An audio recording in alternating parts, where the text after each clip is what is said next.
आप कभी इंटरव्यू देने जाए आरएस का, आपसे पूछे अग्निकुंड का सिद्धांत क्या था और आप धड़ाधड़ बता दोगे। चंद्रबरदाई ने पृथ्वीराज रासो में, ऋषि वशिष्ठ का, आबू पर्वत का, यज्ञ का, अग्निकुंड, 4 जातियां, दिस मूणोत नैन से सूर्यमल मिश्रण ने इसका क्या किया, समझ। अगला के शाबाश, वेरी गुड, ये होता है। देखो पास वाले मेंबर को करके देखो बच्चा कितना इंटेलिजेंट, तो सब आता है इसको पूरा। आप खुद देखोगे, बटन खोल दूं मैं अभी। इतने में अगला वापस पूछे कि तुमने बीएससी कर रखा है? आप कहो जी जी बायोलॉजी में बीएससी हूं मैं, 67% है मेरे बीएससी में। तो तुम्हें नहीं लगता कि अग्नि से आदमी पैदा नहीं हो सकता? कोई एक्स वाई गुणसूत्र नाम की भी चीज होती है ना? बायोलॉजी फेल कर दी भाई तूने। मतलब आग जलाओ, 4 आदमी बाहर आ गए और इन चारों का लड़ो जाके, और चारों लड़ लिए और राक्षसों को मार के भगा दिया। यदि ऐसा होता है फिर कश्मीर में फौज क्यों लगा रखी है? योगी आदित्यनाथ को कहो कि बाबा जी यज्ञ करो, स्वाहा 4 पैदा, उधर समाचार आता कि साहब 4 शहीद हो गए, 4 और पैदा। फिर वो फौज को कटवाने की मरवाने की क्या आवश्यकता है? और आप सर हिस्ट्री ऐसा ही सब्जेक्ट है सर, गप्पे मारी हुई है सर इधर उधर की। क्या करें सर, मत साइंस का और साइंटिफिकली तो ये मैं नहीं मानता सर इन बातों को, पर अब क्या करें सर, पापी पेट के लिए पढ़ना ही पड़ता है। 2 नंबर का जुगाड़ इसी से होता है सर। आपने डाल रखा है सब्जेक्ट हिस्ट्री, बाकी मेरा तो मन भी नहीं करता, इसलिए मैंने तो साइंस ली थी। नहीं करना ऐसे, उन्हें बताना कि हमारी पुरानी किताबों की जो भी इस प्रकार के दृष्टांत मिलते हैं, जो भी इस प्रकार के उदाहरण मिलते हैं, उनको वास्तव में सिंबॉलिक रूप में पेश किया हुआ है। किस रूप में? संकेतों के माध्यम से, सिंबल के माध्यम से उनको समझाया गया है। वास्तव में ऐसा हुआ है कि हमारे भारत में मूर्ति पूजा की जगह यज्ञ बड़ा प्रचलित हुआ करता था, यज्ञों की परंपरा हुआ करती, या मूर्ति पूजा भी होने लग गई थी, पर यज्ञ फिर भी बड़े प्रचलन के अंदर रहे थे। क्योंकि हम एंशिएंट पढ़ते, तब हम पढ़ते हैं कि आर्यों के समय में ही जब मूर्तियां नहीं थी तब भी हम क्या क्या करते थे, यज्ञ। तो यज्ञ की परंपरा थी, आज दिन तक यज्ञ की परंपरा है। एक समय ऐसा आया जब विदेशी आक्रमण ज्यादा होने लग गए। वो विदेशी आक्रमणकारी वो थे जो यज्ञों को मानते नहीं थे, वो विदेशी आक्रमणकारी वो थे जो मूर्ति पूजा में विश्वास नहीं करते, वो मंदिर तोड़ दिया करते, मूर्तियां तोड़ दिया करते, हमारे यज्ञ जो थे उनको होने नहीं देते थे, गाय को काट के खा जाया करते थे। ऐसे समय में जब जनता का मनोबल बहुत डाउन है, जनता का मोरल बहुत डाउन हो रखा है, एक ऋषि किन्हीं 4 योद्धाओं को बुलाता है। उन योद्धाओं के नाम है चौहान, चालुक्य, परमार और प्रतिहार। और ऋषि उनको बुला के मोटिवेट करता है कि जाओ लड़ो, इस समय देश को, मातृभूमि को, इस संस्कृति को, इस यज्ञ, मूर्तियां, मंदिरों तथा गायों को तुम्हारी आवश्यकता है। अब नहीं लड़ोगे तो हमारी संस्कृति समाप्त हो जाएगी, अब नहीं लड़ोगे तो विदेशी आक्रमणकारी हमारी सभ्यता को पूरी तरीके से बर्बाद कर देंगे, इसलिए जाके लड़िए। उन चारों ने कहा होगा कि ये तो तगड़े हैं सामने जो आ रहे हैं, हमारी इनके खिलाफ पार कैसे पड़ेगी? ऋषि ने कहा चिंता मत कीजिए, देवता हमारे साथ हैं।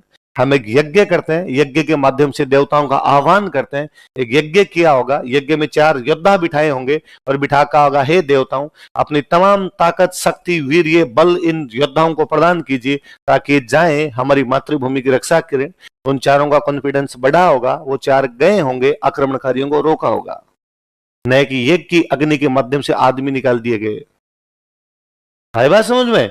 चीजों का सिंबॉलिक महत्व हम आज दिन तक करते हैं। मैं अभी थोड़े दिन बाद में आपको अखबार की हेडलाइन दिखा दूंगा कभी कि 2020 वर्ल्ड कप में भारत की क्रिकेट टीम की जीत की कामना के लिए इंदौर में क्रिकेट प्रेमियों ने एक यज्ञ का आयोजन किया। क्या हो जाएगा यज्ञ करने से? पर हमें लगता है यज्ञ करने से देवता राजी होते हैं, और देवता राजी होंगे तो हमें आशीर्वाद देंगे, और आशीर्वाद देंगे तो हमारी टीम जीत जाएगी। हम आज भी आएगा। विश्वविद्यालय के छात्रों ने बढ़ी हुई फीस के खिलाफ विश्वविद्यालय परिसर में एक सद्बुद्धि यज्ञ का आयोजन किया तथा देवताओं से आह्वान किया कि कुलपति महोदय को सद्बुद्धि दे। आता है अखबारों में, हम सरेआम देखते हैं। आज भी गांव में 4-5 साल तक लगातार बारिश नहीं हुए, हम गांव के अंदर पढ़ते हैं 1008 कुंडीय महायज्ञ का आयोजन किया गया। और पता नहीं ये साइंटिफिक हमारा विश्वास इतना जमा हुआ है, साइंटिफिक भी और हमारा विश्वास भी इतना जमा हुआ है कि ज्यादातर मामलों में 99.99% मामलों में यज्ञ समाप्त होने से पहले पहले मूसलाधार बारिश है। इसलिए हमारा विश्वास और बढ़ता है कि देवता बारिश करवाते हैं। देवता राजी किससे होते हैं? इसलिए यज्ञों की परंपरा हमने अभी तक समाप्त नहीं की। हम पुनः कहते हैं, हम कहते हैं कोई भी दो व्यक्ति, हमारा जो विवाह परंपरा है, हमारा जो विवाह संबंध है, हम कहते हैं कोई भी दो व्यक्ति जो आपस में मिलने जा रहे हैं, आपस में जिनकी जोड़ी बनने जा रही है, इनको देवताओं से आशीर्वाद दिलाया जाए। इसलिए तमाम शादियां अग्नि को साक्षी मान के की जाती है। हमने एक बार भी ऐसा नहीं किया कि बीच में पानी की बाल्टी रखी चक्कर काट ली। अग्नि में फिर भी डर रहता है, लंगा वंगा उधर चला जाए, थोड़ा दिक्कत हो जाए, वैसा है। बीच में धूल रखो, धूल के घूम लो चारों तरफ। पर हमने हमेशा क्या रखी? बीच में अग्नि रखी, क्योंकि हम जानते हैं कि अग्नि वह देवता है जो हमारे तथा अन्य देवताओं के बीच में मध्यस्थ है।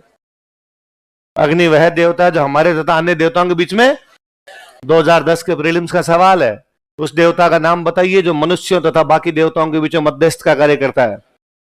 इसलिए हमें पता है कि हमें देवताओं से आशीर्वाद चाहिए, पर बाकी देवता नॉट रीचेबल है, उन तक हमारी पहुंच नहीं है। कोई एक देवता जो हमारी रीच में, वो कौन सा है? अग्नि। इसलिए हम अग्नि के हाथ जोड़ते हैं, अग्नि देवता अपना तमाम हमारे जो भी समाचार है वो उन देवताओं को सुनाओ, उन देवताओं का तमाम आशीर्वाद हम तक पहुंचाओ, उन देवताओं की शक्तियां, उन देवताओं का बल, उन देवताओं की ताकत हम तक पहुंचाई जाए। इसलिए तमाम शुभ काम अग्नि को साक्षी मान के किए जा रहे हैं।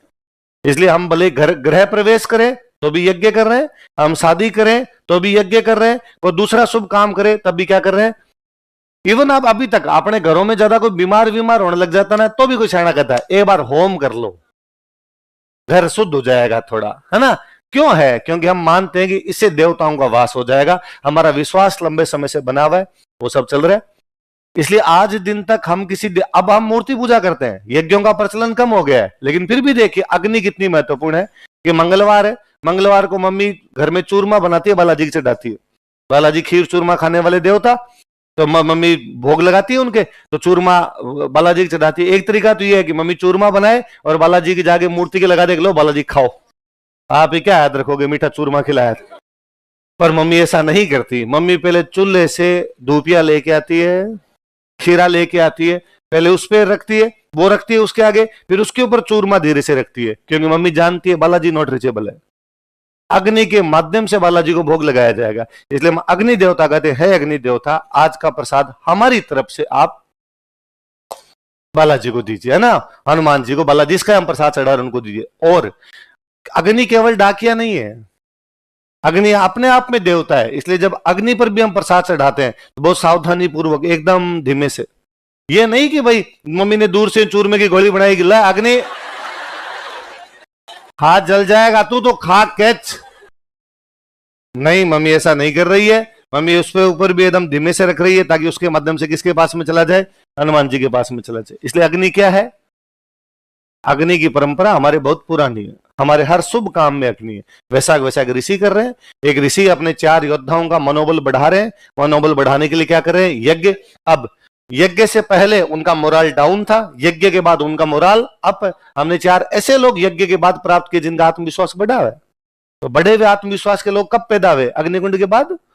पहले उनका अग्नि। अब वो सेम बात कि मैं कहूंगी यार, मैं जब क्लास में गया था तब बच्चे बड़े यूं महसूस कर रहे थे कि यार प्री में फेल हो गए, अब तो हमारा क्या होगा क्या नहीं होगा।